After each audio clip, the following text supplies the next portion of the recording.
Hello guys, welcome back to my channel. അപ്പോൾ finally ഞങ്ങൾ നാട്ടിലെത്തിയിരിക്കുന്നു.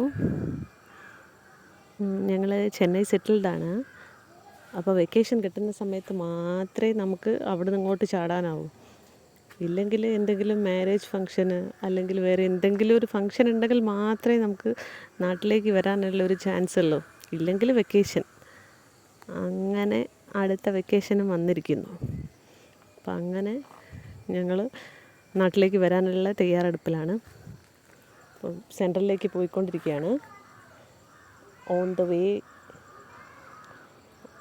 അപ്പോൾ നമുക്ക് ചെന്നൈ സെൻട്രൽ എന്ന് പറയുന്ന ഒരു വികാരമാണ് ഈ നാട്ടിലേക്ക് വരാൻ സമയത്ത്. ഭയങ്കര ഒരു വികാരമാണ് നമുക്ക്. അവിടെ എത്താനൊരു ത്വരയായിരിക്കും.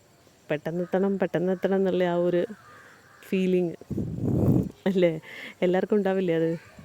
എവിടേക്കെങ്കിലും പോകാൻ നേരം നമുക്ക് ഭയങ്കര ത്രില്ലായിരിക്കും.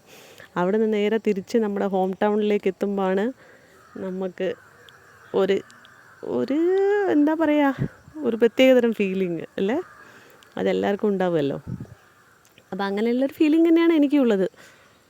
പോകുമ്പം നമ്മൾ ഭയങ്കര നല്ല അടിപൊളിയായിട്ടാണ് പോവുക. തിരിച്ചു വരുമ്പം സ്വാഹ. അപ്പോൾ അതാ ഞങ്ങൾ സെൻറ്ററിൽ എത്തിയിരിക്കുന്നു. അങ്ങനെ ലഗേജ് എല്ലാം ഉള്ളിൽ കൊണ്ടുപോയി. പിന്നെ ഇതിലെ ട്വിസ്റ്റ് എന്താണെന്ന് വെച്ചാൽ, ഞാനും മക്കളുമാണ് നാട്ടിലേക്ക് വരുന്നുള്ളൂ. കെട്ടിയോൻ അവിടെ തന്നെയാണ്. അപ്പോൾ ഞങ്ങൾ ഇതാ ട്രെയിനിൽ കയറി. അപ്പോൾ ഇനി ഞങ്ങളാണ് യാത്ര തുടരുന്നത്.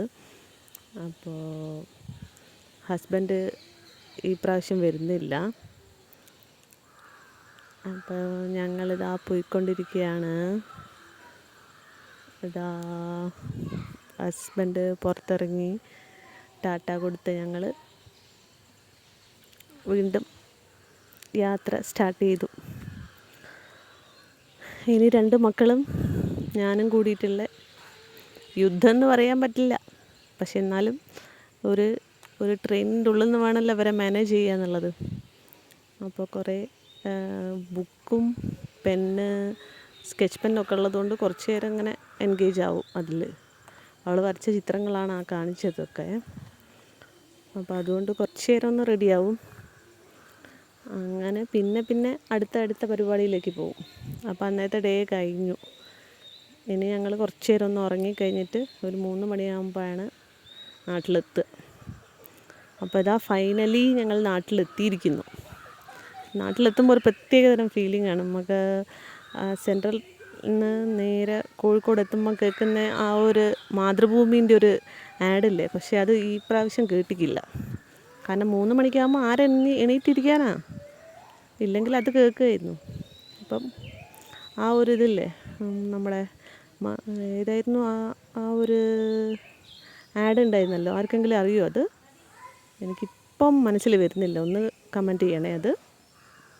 അപ്പോൾ അതാ ഇവൾ ആപ്പിൾ ചാമ്പക്ക ഉണ്ടല്ലോ, ആപ്പിൾ ചാമ്പക്ക ടേസ്റ്റ് ചെയ്യണത്. ഫസ്റ്റ് വായിലിട്ടതും നേരെ തുപ്പിക്കളഞ്ഞു. പിന്നെ ടേസ്റ്റ് പിടിച്ചു. പിന്നെ അവൾ എന്നെ ഫുൾ കാലിയാക്കി. വേറെ ആർക്കും ഇല്ല. അപ്പോൾ എത്രയാണ് ഞങ്ങളുടെ നാട്ടിലെത്തിയിട്ടുള്ള വ്ളോഗ്. അപ്പോൾ ഓക്കെ, ബൈ.